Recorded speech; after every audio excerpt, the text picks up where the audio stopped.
हमें इस क्वेश्चन में गिवन है एक cylinder hollow which is smooth from inside fixed है on horizontal surface। उसमें एक small pebble थ्रो किया जाता है horizontally with a speed of 50 metre per second from its top such that कि वो pebble हमेशा in contact है उस सिलेंडर से।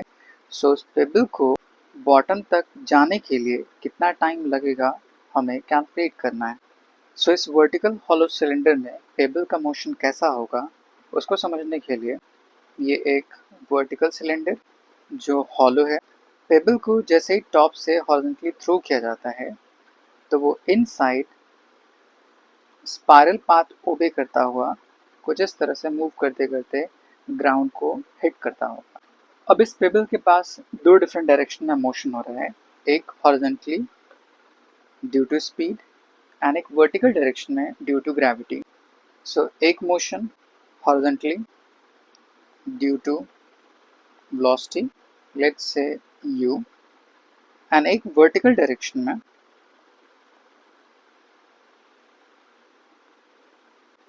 हॉरिजॉन्टल मोशन में उसमें सिर्फ वेलोसिटी है, कोई ऑपोजिंग फोर्स नहीं क्योंकि सरफेस स्मूथ है। बट वर्टिकल डायरेक्शन में ग्रेविटी उसको डाउनवर्ड डायरेक्शन में एक्सेलरेट करती होगी जिसकी वजह से पेबल डाउनवर्ड जाता होगा।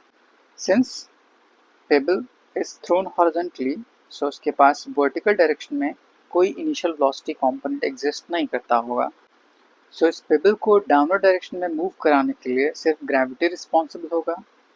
So initial velocity along y axis is 0, acceleration along y axis is g। Let's say इसकी टोटल हाइट h, उसकी वैल्यू दे रखी है 80 metre. So h is 80 metre. So हमें टाइम कैलकुलेट करना है, पेबल हिट करेगा ग्राउंड को कितनी देर में। So using second equation of motion s is equals to ut plus half gt square. s की जगह पे h, उसकी वैल्यू 80, इनिशियल वेलोसिटी वर्टिकल डायरेक्शन में 0 प्लस हाफ g की value 10 times t square. 2 5 times में 5 मल्टीप्लाई में लेफ्ट साइड जाएगा डिवाइड में। So 80 divide by 5 is equals to t square. So यहाँ से t स्क्वायर की वैल्यू आ जाएगी 80 by 5 is 16। So t is equals to root under 16 which is 4 second.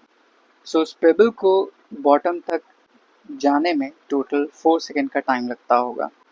So option 3 is correct.